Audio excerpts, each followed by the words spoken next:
Thank you very much. I'm just going to briefly introduce my family.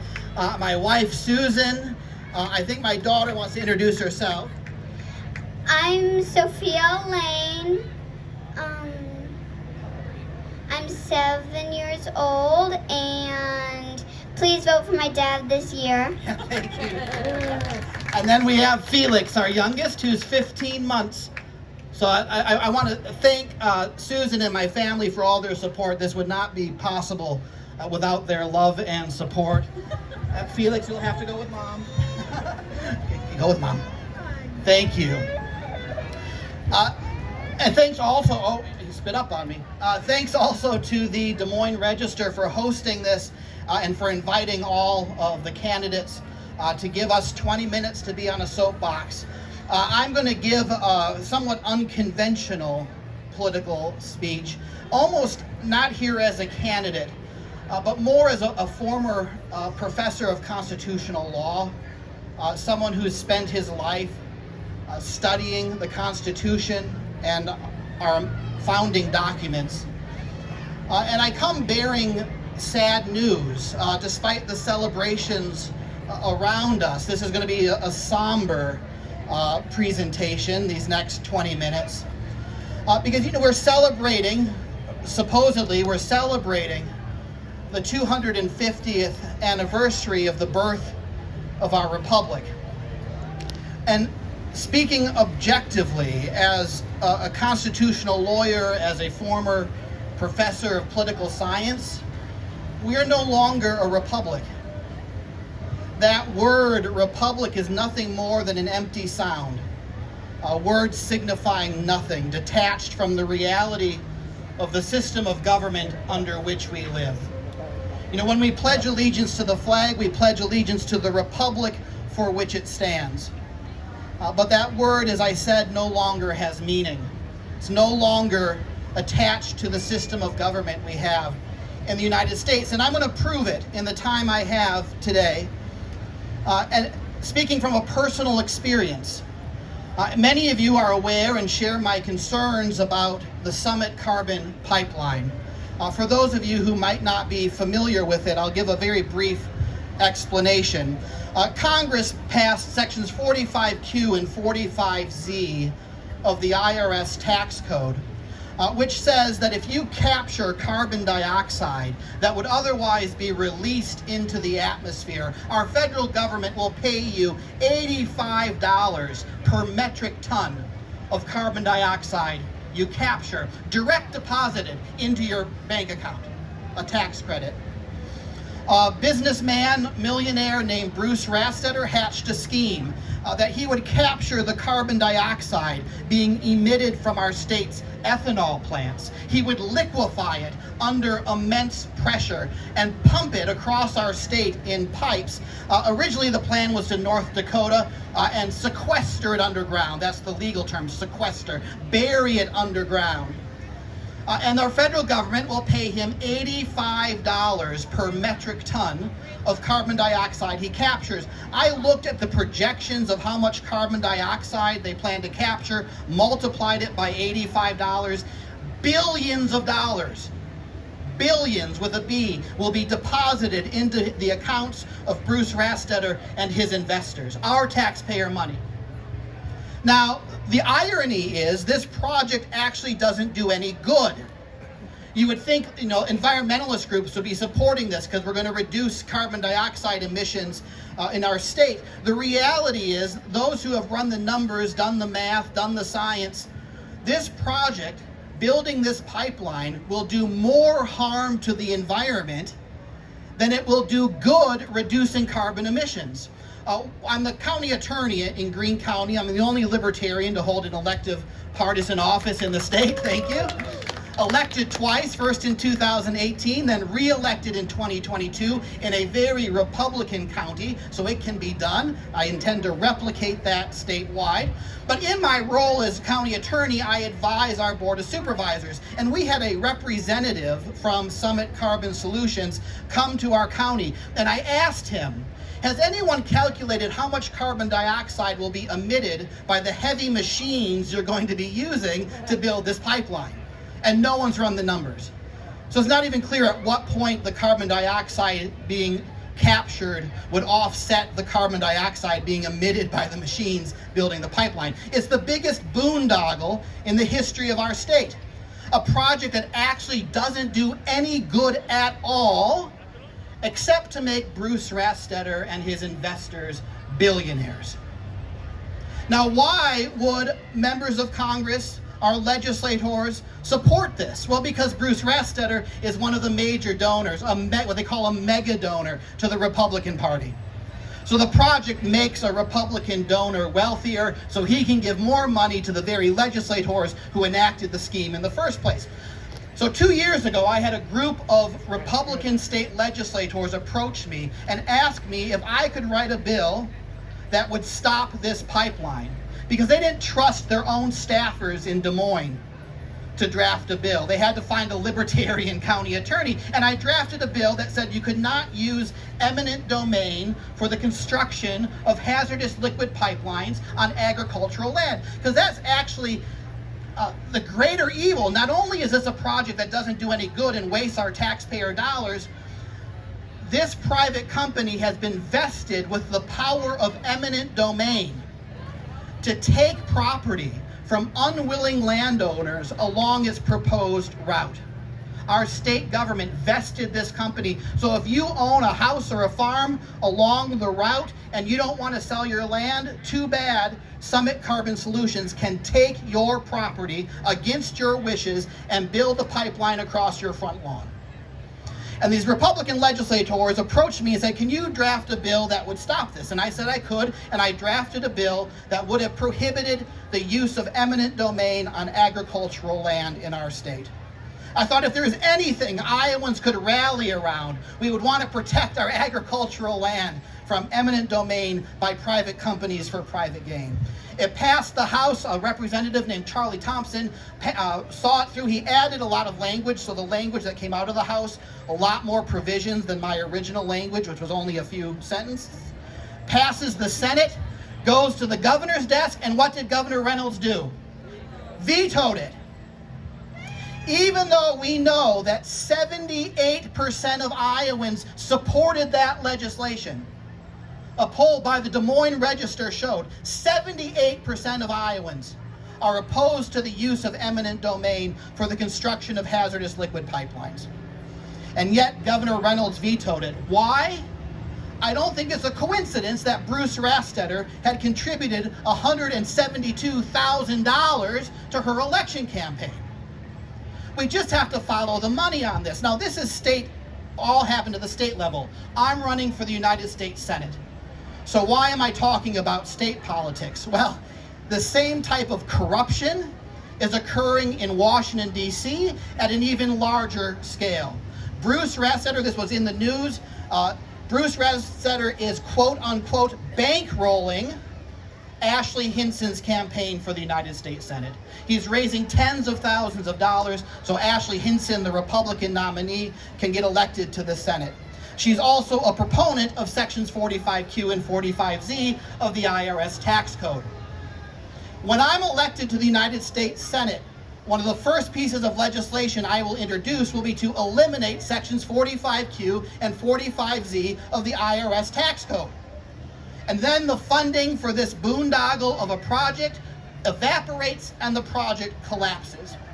The problem is, and this is why I think when we celebrate the 250th anniversary of our republic, we may be celebrating something that no longer exists. We, the people, are no longer in control. The majority, the Democratic majority, no longer are in control.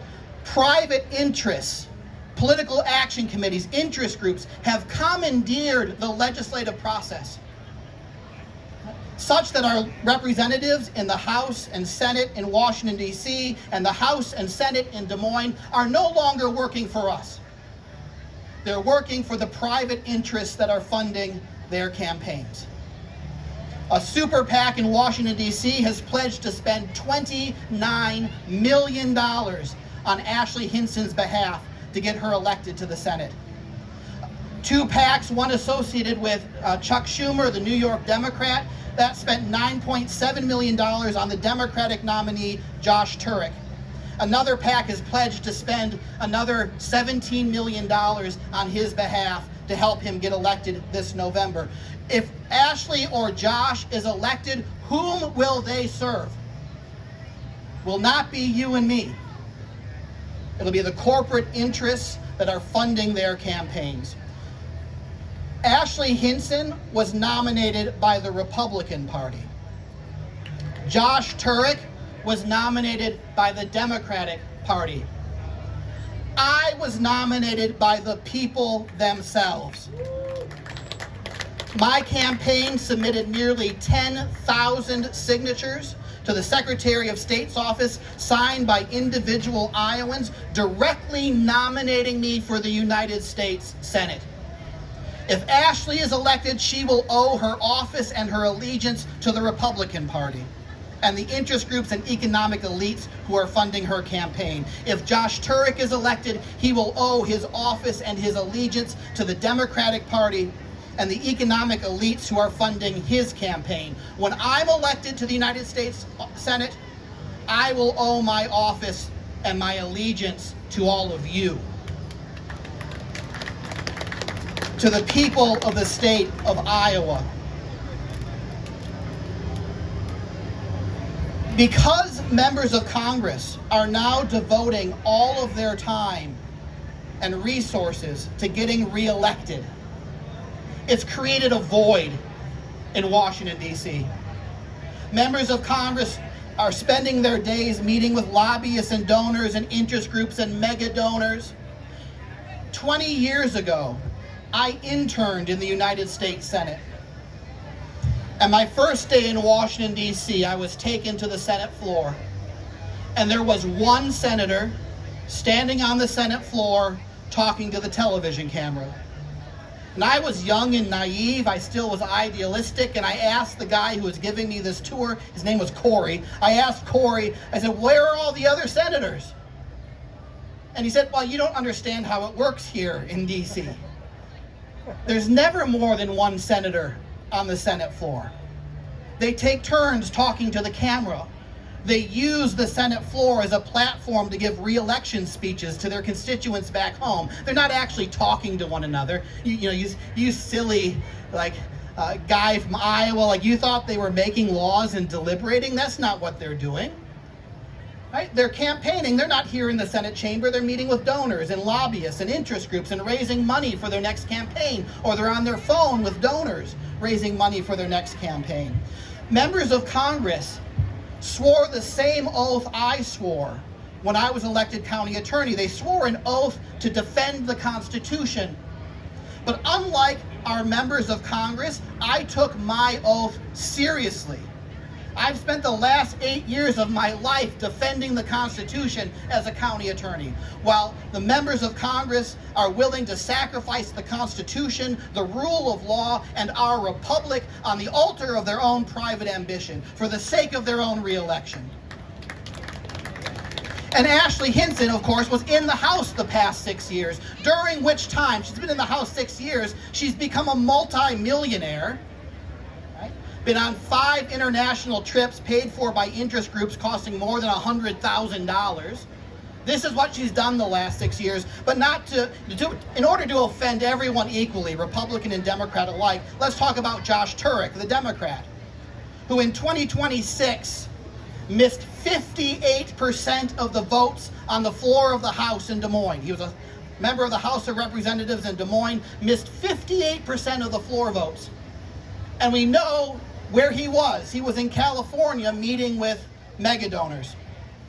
So he will fit right in Congress if he's elected, right? Using an elective office merely as a platform to win re-election. So Congress has absolutely abdicated its constitutional responsibilities. And what has happened? The president has stepped in to fill the void. Republican and Democrat alike.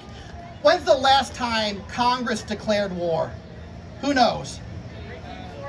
1941, World War II. Every war since World War II, presidents have taken our country to war without a declaration of war, in violation of the Constitution of the United States. Now we're bombing Iran, by an undeclared war launched unilaterally by the president. We're dropping bombs on girls' elementary schools, spending billions of dollars. We're going to have the $1.5 trillion defense budget. In the meantime, Social Security will be bankrupt in 2032. Because Congress has abdicated its constitutional responsibilities, presidents have stepped in to fill the void, have taken our country to war without declarations of war, and we're now making law not through the legislative process, by executive order. And I'm going to give one example of that, and then I'm going to wrap up because I see my time is drawing to a close. Last year, for every bill passed by Congress, President Trump issued 7 executive orders. And many of the bills passed by Congress are fluff, like naming a post office. That counts. So most of our laws are now being made by the president in violation of the Constitution. Just so happens we have a Republican in the office. It would have been no different if it was Kamala Harris. And I want to draw your attention to one executive order in particular. Last year, President Trump issued an executive order that purported to make it a federal crime to desecrate or burn the American flag. Now, good. I think there are many good and reasonable people, including this gentleman here, who believe it should be a crime to burn the American flag. I also believe there are many good and reasonable people here who believe that's a form of free expression that should be protected by the First Amendment, like these people here. Thank you. Let's just set that debate aside. Let's not talk about whether it should be a crime to burn the American flag, and let's take a look at what President Trump purported to do. He claimed that he could make a crime, a criminal statute, by executive order. With a stroke of a pen, he could create a criminal statute and put you and me in prison for violating his executive order. That's what he said at his press conference in the Oval Office. If you violate this executive order, you go to federal prison for 1 year. Not 1 day less, not 1 day more. 1 year in federal prison. And Congress was silent. If we truly live in a country in which a president of either party can make criminal law by executive order and throw us in prison for disobeying him, take away our liberty, separate us from our families, if that's the country we live in, then the American Republic is no more. The experiment in liberty is over. When President Trump issued an executive order to protect the American flag, he might have protected the fabric, but he destroyed what it represents, the republic for which it stands. If we have not already lost our republic, we soon will. The good news is that we, the people under our Constitution, are still the final authority. And this November, when we go into the voting booth, the power in this country will be where it should be. Not in the Oval Office, not even in Congress. It will be with all of us in the voting booth. And when you see our names on the ballot this November, Ashley Hinson, the Republican, Josh Turek, the Democrat, Thomas Laehn, the Libertarian, the choice is not simply between 3 candidates. What is on the ballot is not simply a choice between a Republican, a Democrat, and a Libertarian. The choice is between freedom and slavery, between a broken and corrupt 2-party system and a new beginning of the American Republic. That is what's on the ballot. And when I'm elected, I will not be beholden to any political party or interest group. There are no PACs funding my campaign. Every donation I've received has been from an individual Iowan, and I will go to Washington, D.C., and I will represent all of you, and every decision I make will have to pass through 2 tests. Is it constitutional? And is it in the interest of the people I represent? Thank you.